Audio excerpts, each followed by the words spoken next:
Hello, pessoal! Olha a gente aqui para mais uma Love Live Neuroscience. Hoje eu vou mostrar para vocês a minha canequinha Love Live Neuroscience, por essa vocês não esperavam, fala sério. Isso aqui eu ganhei de presente da Denise de Michele e nunca dava certo de eu estar com ela na hora da Love Live. Agora ela vai ficar aqui para sempre e vai ser presença garantida em toda a Love Live, viu, Denise? Muito obrigada pelo presente. As pessoas querem mandar presente pra gente, né? A gente gosta, né? A gente gosta. Hoje eu estou aqui com o meu super convidado, parceiro de trabalho, parceiro de negócios, Bernardinho. Mas não é o Bernardinho do vôlei, não. É o Bernardinho dos e-esportes, dos esportes eletrônicos. É isso? Isso aí, é isso. Já você vai contar tudo sobre esse universo pra gente, que eu estou muito curiosa. Já ando pesquisando muito sobre tudo isso. E eu quero muito que a gente possa, né, tirar alguns mitos, algumas coisas que estão envolvidas nisso. O que a gente faz nessa hora, você sabe? Você assiste a Love Live? Assiste. O que a gente faz nesse momento? É a hora da gente falar um pouco do nosso trabalho, do que o jabazinho. Agora é a hora do jabazinho, certo? Olha lá, a Viviane está falando boa noite pra gente, já entrou, já chegou junto, já tem 10 pessoas ao vivo e o número subindo. Mas, espera só um minutinho, antes de você me contar sobre tudo isso, eu preciso falar o que está rolando na Inédita nesse exato momento para o meu povo. É assim, ó, Bernardo. Curso online que está rolando, que já está lá no site, que você já pode visitar para conhecer, é o Neurociência Aplicada ao Coaching. Neurociência Aplicada ao Coaching tem 4 professores super especialistas na área, são 4 módulos, tudo com fórum a vivo, como vocês já sabem que funcionam os cursos online da Inédita. Um módulo inicial comigo, explicando elementos básicos do funcionamento do sistema nervoso. Depois vem um módulo da Vera Martins, que vem falar sobre assertividade, inteligência emocional, crenças, tem uma porção de resiliência, tem uma porção de conteúdos incríveis. Depois é o Eric Cicuto, falando de tecnologia aplicada ao coaching. E, por fim, a Cibele Sabino, falando de individualidade, singularidade no coaching, tipos psicológicos. Imperdível, um curso imperdível que já está lá rolando, começa dia 23 de agosto essa próxima turma, e a vantagem dos cursos online da Inédita é que você tem fóruns ao vivo com os professores. Então, faz o módulo, termina o módulo, a gente tem um fórum com o professor. Hoje mesmo tem fórum, o 4º fórum do Neurociência Aplicada ao Coaching com a Cibele Sabino, encerrando a turma de número 4. A próxima turma que a gente vai começar no dia 23 de agosto já é a turma de número 5. Sabe quantas pessoas já fizeram o curso de Neurociência Aplicada ao Coaching? Não sei. Eu sei que eu fiz e adorei, foi maravilhoso. Já tivemos 350 alunos nesse curso. Bom. Né? E sempre tem comentários muito bons. Muito provavelmente tem alguém por aqui que já fez esse curso como você. E sempre tem gente fazendo bons comentários sobre esse curso, especialmente online nosso. Daí, depois dos cursos presenciais, o que está rolando agora nesse exato momento? A gente está comercializando a turma do Neurociência Aplicada ao Ambiente Corporativo nos dias 23 e 24 de setembro. Esse curso é assim, Bernardo. É para uma pessoa que não quer entrar no meandro da neurociência, mas que precisa de um overview sobre como a neurociência é aplicada na gestão de pessoas, na gestão de negócios, na tomada de decisão. Então, esse é um curso bem apropriado para quem não vai fazer, por exemplo, esse outro aqui, que já está com as inscrições iniciadas, que é o Imersão em Neurociência. Isso é sensacional. É assim, Imersão em Neurociência teve turma lotada no final de semana passado, já tem gente pedindo esse que vai ser dia 12, 13 e 14 de outubro. É um curso que eu fico 24 horas de A a Z em neurociência, desde anatomia sensorial, sistema motor, memórias, sono, emoções, funções executivas, funções cognitivas, conto tudo sobre o córtex. Esse eu recomendo demais, é muito bom. São 24 horas, só que você tem que vir com espírito, porque é conteúdo pra caramba. As pessoas saem aqui até meio tonta. Eu já digo que eu só dou esse curso 3 a 4 vezes por ano no máximo, porque eu saio daqui arrebentada. Eu tenho que me recolher na pazinha, né? Porque é muito, muito, muito conteúdo e muito dinâmico, muito legal. Então, isso aí é o nosso jabazinho de hoje aqui da Inédita. E eu trouxe o Bernardo para comentar com você sobre uma coisa que o Bernardo está se envolvendo muito. Tá? Ele tem trabalhado, inclusive, com coaching especializado no desenvolvimento de atletas desse novo não é tão novo, né? Não, não Eu é acho tão que novo. para o brasileiro ele é um pouco mais novo. Mas já está rolando há muito tempo. Porque se você for ver, meu filho já falava, há uns 4, 5 anos atrás, desses jogadores de e-games, dos e-sports. Né? A história diz que o grande volume mesmo começou há alguns anos na Coreia. E hoje, inclusive, a gente coloca em estádios 50, 60, 70 mil pessoas assistindo os meninos jogarem os esportes, né? Como LOL, como CS. O que é LOL? Esse meu povo aqui, ó, o povo da minha Love Live, não é inteirado nesse assunto. Eles são interessadíssimos em tudo. É gente antenada no mundo. Mas explica tudo direitinho. Hoje, existem equipes, existem jogos games, né? O que é LOL? Eu sei que LOL é o nome de um jogo. Então, League of Legends. Legends. Né? E o que o LOL... Qual é o objetivo do LOL? O LOL são dois times que lutam entre si para conquistar a bandeira, a torre do outro inimigo. Então, cada um tem a sua torre lá principal e eles entram em luta, né, com vários personagens até que um dos times consiga dominar a bandeira, a torre, o espaço do outro time. Quer dizer, uma coisa assim, praticamente medieval, quase. Exatamente. Né? Muito bem. Tem alta competitividade, imagino. Isso, alta competitividade, os times são formados por 4 ou 5 pessoas que jogam juntas um time contra um outro time. Então, tem grande interatividade entre os atletas desse time, que tem que ter grandes estratégias, fortes estratégias, e uma coisa de muita habilidade na hora de você utilizar todas as ferramentas que você tem para atingir essa sua estratégia e esse seu objetivo. Tá. Todos os games são desse tipo? São desse tipo. São por aí. Mas a gente tem também outros jogos que estão ligados a jogos mais mentais. Como, isso, o poker. Como o poker. Poker online. O poker está nesse grupo de... O poker online é considerado um esporte também. Só que o poker online ele é jogado individualmente. Não tem um time jogando contra um outro time. Né? É um indivíduo jogando contra outro. Mesmo que se formem times de jogadores de poker. Né? Mas você estava me dizendo, e isso é uma coisa que para mim é muito interessante, que isso se tornou uma espécie de forma de vida. Sim, eles se profissionalizam nisso. São profissionais disso. Como um jogador de basquete? Perfeito. Como um jogador de basquete, como aquele menino que vai para a escolinha e começa a sua carreira e vai buscando se atingir a profissionalização no futebol, no voleibol, né? Eles também, dentro desse universo, trabalham em times e com carreira. Quando você fala um pouco mais dessa parte do LoL, do CS, existem times, eles vivem juntos em que eles chamam de house games. Eles moram lá. Como um jogador de futebol. Como um jogador de futebol. Que se concentra. Exatamente. Tá. É um pouquinho até mais agressivo em termos de estar junto. Né? Porque eles moram de segunda a segunda, vivem ali, treinam ali, têm toda a sua vida ali. E existe uma grande discussão nesse mundo se a gente pode ou não considerar os esportes realmente esportes. Esportes mentais. E aí, qual a sua opinião sobre isso? A minha opinião é que é totalmente esporte, até mesmo o pôquer. Porque as pessoas me dizem, não, o pôquer não é esporte, o pôquer é um game. Jogo de aposta. É um jogo de aposta, um jogo... De azar. Isso. A primeira coisa que a gente tem que separar é que o pôquer não é um jogo de azar. O pôquer é um jogo de habilidade. Né? Porque se fosse só azar, né, não eram sempre os mesmos campeões que você via lá nos campeonatos mundiais, no campeonato brasileiro. Você sempre navega ali num grupo de atletas de elite, de ponta, que vivem disso. Perfeito. Né? Estudam isso e a vida deles é isso. Mas você não pode ser profissional da sorte. Não pode ser profissional da sorte. Nem que você reze muito, que você tenha conexão com o divino. Sinto muito. Não vai rolar. Não vai rolar. Então não é um jogo de azar. Não é um jogo você vai até me explicar por que isso é um jogo de azar.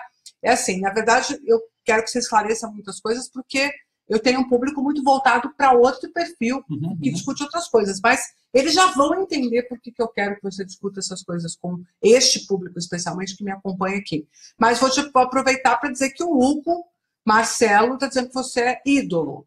O Hugo Marcelo é líder de um time grande, principais times de pôquer do Brasil, que é o Acari Team, e ele é o líder desse projeto lá. Seja bem-vindo aqui a minha Love Live, isso aqui acontece toda quarta-feira, seja sempre muito bem-vindo, não só quando o Bernardão está aqui, tá bom? Seja sempre bem-vindo, inclusive aqui é inédita, né?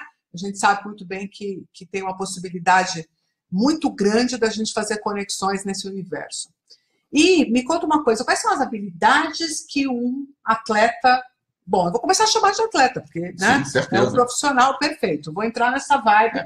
Quais são as habilidades desse atleta? São equiparáveis em termos de treino, de disciplina, aquilo que a gente consagra no esporte, como, por exemplo, um jogador de...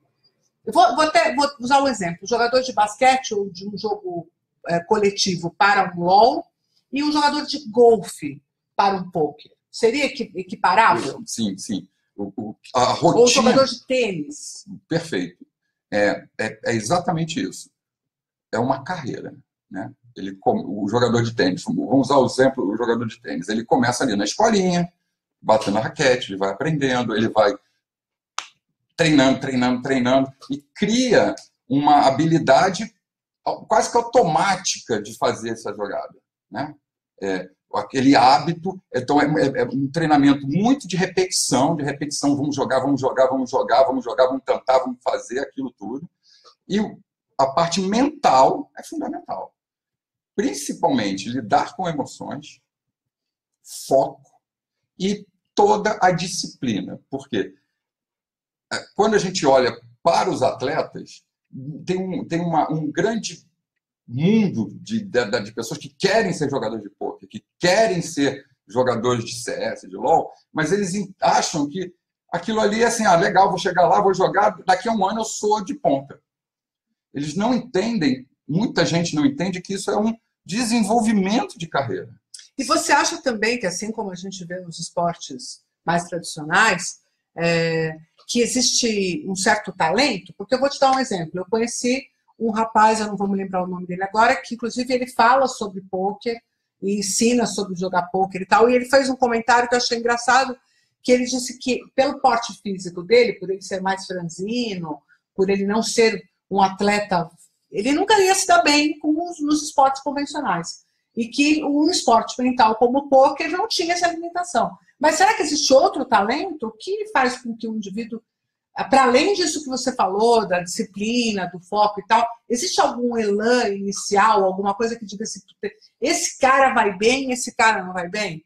Como a gente tem, por exemplo, num jogo de futebol, onde você percebe, o menino já tem jeito para o negócio. Já tem jeito para coisa. O que você acha? Eu diria que, sem usar o termo, a parte das funções executivas, aquela coisa de ser capaz de prever na frente, né? De você olhar e prever os próximos, como no xadrez. Tá, você compararia com o xadrez? Compararia com o xadrez.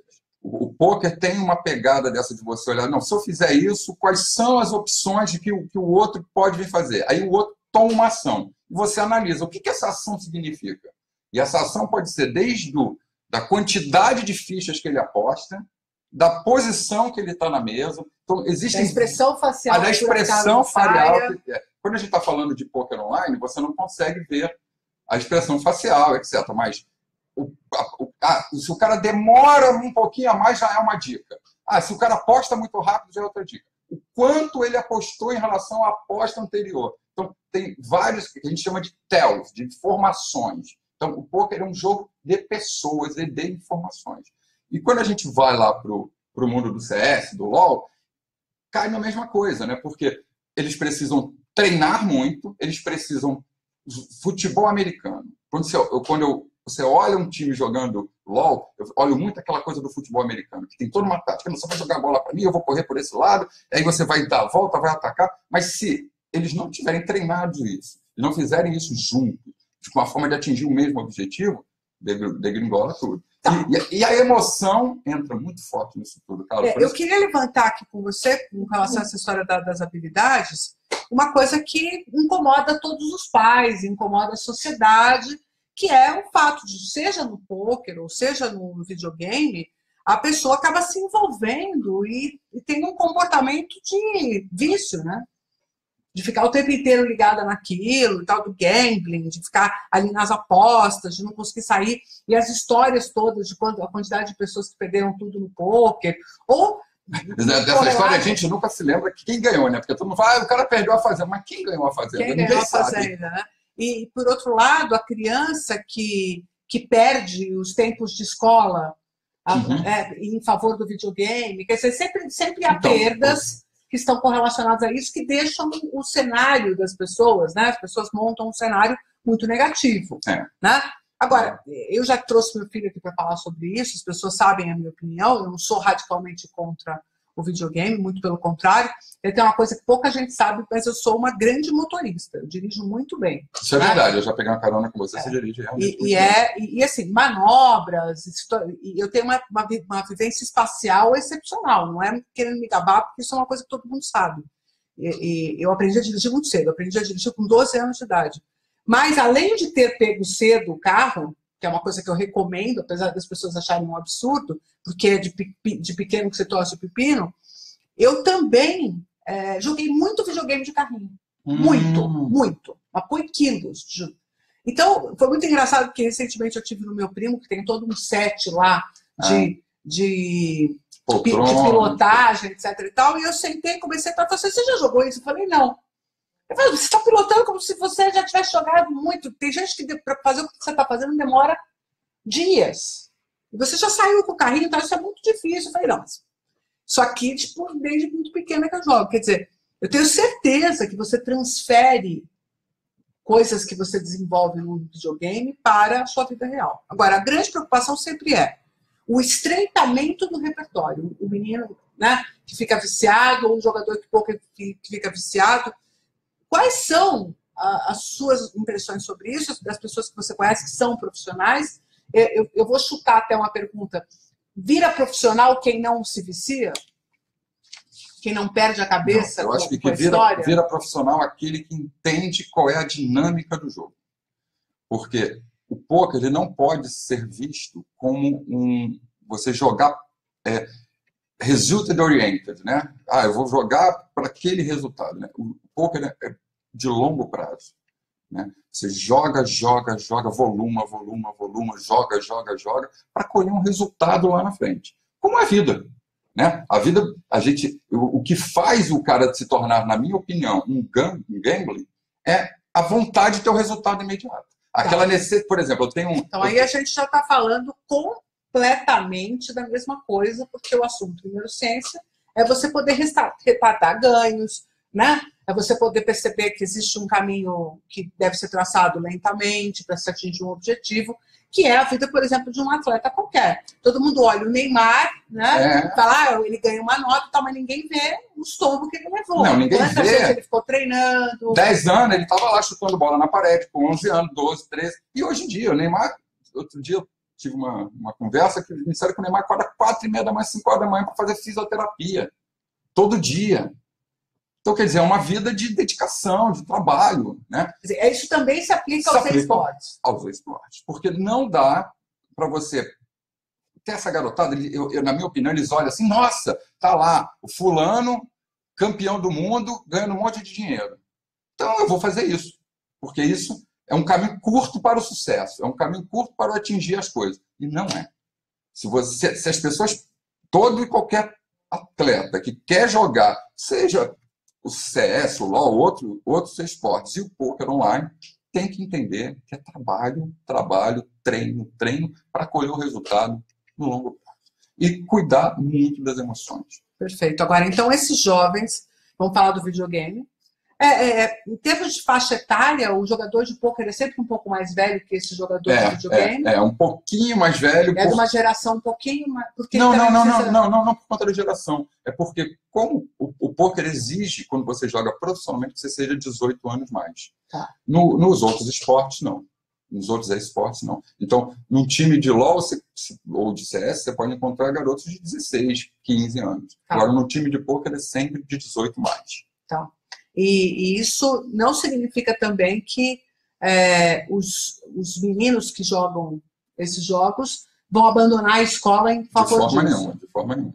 Porque isso é uma grande preocupação, né? Agora, de verdade, você acha que eles têm a mesma bagagem intelectual, cognitiva, de uma pessoa que não ficou tanto tempo ali treinando aquele jogo eu e tal? Acho que tem uma redução. Eu acho que... Mas se você olhar para qualquer outro esporte, quando você se propõe a ser um atleta de alta performance, você acaba, na minha opinião, focalizando todo o teu tempo e toda a sua energia para aquilo, porque a competitividade é enorme. Então, se você não se dedicar quase que exclusivamente àquilo, eu diria que para se tornar um jogador de pôquer de sucesso, né, ele tem que se dedicar exclusivamente àquilo. E eu queria fazer um comentário com você, que é o seguinte: é muito fácil para a sociedade aceita que um rapaz deixe de ir para a escola, larga a faculdade para jogar basquete, vôlei, tênis, para ser nadador, e acha que videogame, porque isso me denota preconceito. Total. Você sabe que, na minha opinião, nenhum desses esportes, nem mesmo o futebol, transforma a pessoa em profissional. Uhum. Ela está pegando uma coisa na qual ela se deu bem, treinou e ganha dinheiro com aquilo. Uhum. Ser profissional, na minha concepção, é uma coisa um pouquinho mais elaborada. Tá? Uhum. Mas isso não tem nada a ver com dar valor ou não. Uhum. É uma questão do que eu chamo de ser um profissional em uma determinada área. É você ultrapassar o técnico, é você criar sobre aquele tema, é você evoluir e avançar. Então, se você disser para mim que esse indivíduo ele cria novos videogames, ele evolui, ele gera... um jogador de poker cria novas formas de jogar. Então, se você olhar o poker há 10 anos atrás, nossa, é outro jogo. Mas na verdade, ele evolui, continua técnico, né? Sim. Continua técnico. Ainda, para mim, não é uma prática profissional. O que seria a prática profissional para mim, comparando com o técnico? Não amador e profissional, que é como geralmente as pessoas qualificam. Vou te dar um exemplo. O que é um técnico de enfermagem? É alguém que consegue muito bem aplicar todas as técnicas sobre o cenário. O que é um enfermeiro? É alguém que se apropria e se responsabiliza pelas suas atitudes naquela posição. E tem consequências em relação àquilo. Então, o profissional é aquele que convive com o ônus da sua profissão. Entendeu? E eu vejo isso muito pouco no esporte, de uma forma geral. Né? É aquela coisa assim, o jogador de futebol, se ele sair e ganhar, ele vai ter um monte de louros. Jogar sem perder, entendeu? É completamente diferente da vida das pessoas no cotidiano. Então, por essa razão, né? Tá, entendi. Mas não é por um preconceito. Entendeu? Entendi. Até porque agora, esse preconceito, eu acho que ele não poderia existir, né? Porque... Não, então, por causa disso, porque aí a gente elege esportes que são esportes nobres, queridinhos e nobres, e outros que são da plebe. E o videogame caiu nesse lugar, né? Quando, na verdade, a gente sabe de um monte de habilidades, de propriedades que você consegue desenvolver em cérebros usando o videogame, né? Mas aí o pessoal está pedindo para a gente falar das emoções. Eu acho que realmente esse é um ponto crucial. Primeiro, no aspecto do como que a emoção atrapalha um jogador de pôquer. Conta sobre isso. Depois me conta se ajuda o jogador de pôquer. Vou dar um exemplo. Você sempre conta aquela história do coelhinho. Sim. Né? Provavelmente muita gente aqui já até conhece a história. Mas o jogador de pôquer, assim, comigo, que sou amador, né, e não estudo muito, porque tive que, como você falou, como eu quero estudar outras coisas, comportamento humano, neurociência, etc., eu não tenho que ficar juntinho de novo. Essa câmera nos pede afeto na Love Live, mas isso aqui é uma Love Live. Excelente. E aí, muito bem, aí eu tô lá, vamos dar um exemplo, eu tô lá numa mesa de pôquer, isso aconteceu comigo, estava num treinamento, e aí estava lá jogando, e fui indo bem, fui para a mesa final. Nossa, fui para a mesa final e eu ali jogando quietinho. Aí, quando eu cheguei na mesa final, eu falei, anunciei para os meus técnicos. Técnicos, estou na mesa final. Ato contínuo, todos os técnicos começaram a ver eu jogar. A partir daquele momento, não consegui jogar mais. Chegou uma hora que a minha sensação é que eu estava fora do corpo. Então, Bernardo, mas é que de verdade, onde está o maior preconceito do mundo? Não é no pôquer, não é no artista de teatro, como a Vera levantou aí. O maior preconceito do mundo está nas emoções. As pessoas têm o maior preconceito do mundo com as emoções. Por quê? Porque elas sempre entendem a emoção neste aspecto limitante, neste aspecto congelante, frisante, entendeu? De deixar o indivíduo paralisado, de impedir seu avanço. Mas quando eu vejo e-games, ou quando eu vejo um profissional, um jogador de basquete, né, eu percebo quanto que as emoções dele são sinais que ele usa para tomar decisões. E eu imagino que os seus colegas do poker, que eu estou vendo que tem um pessoalzinho por aqui que é novo, então deve ser seu povo de lá, não consegue imaginar o quanto que eles usam as emoções para jogar poker. Cada vez que eles têm aquela sensação de isso é por aqui, com uma certeza quase que absoluta botando aquele range, né? De que aquilo é daquele jeito, ele está usando emoção. Porque a razão abre para ele as hipóteses. A escolha dele é a emoção quem faz. Nossa. E que emoção? Essa emoção, para poder ser eficiente, ela precisa estar limpa. Então, é por isso que vocês sentem dificuldade quando estão com a emoção muito carregada. Quando vocês misturam canais. É como se você gerasse, com ansiedade, com medo do fracasso, você gerasse um ruído, um noise. E aí você não pudesse ouvir o que realmente as suas emoções estão querendo te dizer. Então, se eu puder deixar uma dica para o teu povo, essa dica é: aprendam a fazer escuta emocional e não usarem as emoções como paralisantes. E suprimi-las. Primeiro que você não consegue, certo? Se você suprimi-las, elas foram parar em algum buraco e ficaram ali corroendo, como se fosse um cachorro dando a volta no próprio rabo. Ele vai fazer um buraco na terra, entendeu? Vai ficar marcado ali aquele lugar. Não tem como você suprimir emoções. O processamento vai continuar. A única coisa é que você vai tirá-los do seu campo de vista. Mas ela vai continuar corrompendo a sua tomada de decisão. Você não consegue limpar a sua tomada de decisão. Então, deixa eu te fazer uma pergunta. Eu só queria terminar uma história. Desculpa. Que eu queria comentar com você que a gente descobriu tudo isso estudando realmente um teste de gambling. Chamava-se Gambling Test. Quem fez a primeira vez isso foi o Damasio, com a esposa, a Hannah Damasio, e eles descobriram que pessoas que tinham lesões na conexão do córtex pré-frontal com o sistema límbico, portanto, a conversa entre a tua capacidade de planejar teus atos futuros e a tua escuta emocional, quem tinha isso rompido, tinha um comportamento de gambling completamente inadequado, que significa mais ou menos no poker, você não ter a menor chance de ganhar e ainda assim ir ao win.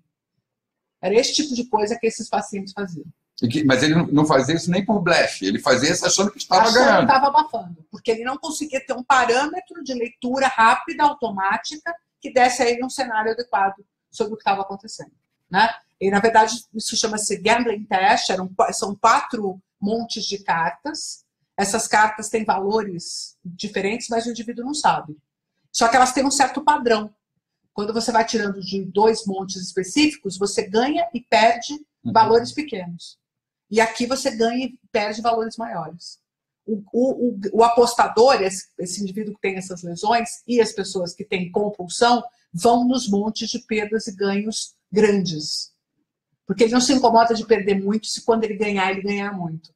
Só que o resultado final é um fracasso. Então eu imagino que isso também ocorra e que diferencie profissionais e amadores. Então, se você é um amador do poker, se você também, na hora de jogar LOL, CS, se deixa levar pelas emoções, não toma decisões adequadas, saiba que o que está faltando é um ajuste na sua escuta emocional. E você diria que o treino, por exemplo, eu nunca andei de bicicleta. Aí a primeira vez que eu vou andar, eu tenho uma série de emoções ali tomando conta. Aí eu caio, levanto, aí melhoro. Tá? Depois que eu estou expert em andar de bicicleta, as emoções dessa natureza estão suprimidas. Porque você já não tem ansiedade sobre o resultado. Você sabe que você não vai morrer. Então você já está mais seguro. Nesta segurança, você usa a escuta emocional porque ela tem de mais positivo, que é te dar indicativos de qual dos seus comportamentos tem maior chance de ter sucesso. Seria mais ou menos como uma computação cognitiva e o computador procurando um padrão satisfatório que ele deva repetir. Então, isso seria o papel das suas emoções. Quando o jogador de poker profissional treina, joga, se coloca naquelas... Ele aumenta a capacidade dele. Só que ele chama isso de razão. Ele chama isso de estar melhorando a racionalidade. Não é. É o sistema emocional quem faz esses indicativos. Na verdade, é o nome que se dá para a emoção que está completamente equivocado. E o problema do ruído emocional é justamente quando ele esbarra, né? Ele gera um ruído, um noise nessa informação emocional que é tão e a gente pode treinar isso. E formação emocional não pode ser de duas naturezas. Eu posso ter medo de ganhar, mas eu posso ter ansiedade de ganhar também. Isso também vai me impulsionar ao erro. Então, no teu trabalho de coaching, eu imagino que você mesmo, ou com hipnose, o Bernardo trabalha com hipnose nesses jogadores, nesses profissionais, né, preparando-os para enfrentar essa emocionalidade. Não é que você tem que apagar as emoções. Você tem que deixar o filtro, o foco deles nas emoções que são efetivamente eficientes, eficazes durante o processo. Perfeito. Pô, Bernardo, acabou o nosso tempo. Não Nossa, posso ficar para além. Ficar falando meia hora? Aí, ó, meia hora sem parar. Nossa. Então fala para eles o que está acontecendo na Inédita. Termina o jabá. Quais são os cursos que tem aqui? Neurociência aplicado ao coaching online. Está lá na frente o link. Neurociência aplicado ao ambiente corporativo. Presencial 23 aqui. E 24 de setembro. E imersão em neurociência. Que dias? 12, 13, 14 de outubro. Se você não vier, vai ter que ficar para a próxima, vai ficar mais um tempinho sem saber como é que... E a gente convida vocês para toda quarta-feira estar aqui com a Carla, que toda quarta-feira tem um assunto bem legal falando de neurociência. Show de bola. Show de bola. Obrigada, viu, amor, Obrigado. por ter vindo aqui. Obrigado aí, galera. Assistir. A gente se fala na próxima. É isso aí. Beijão. Até. Falou.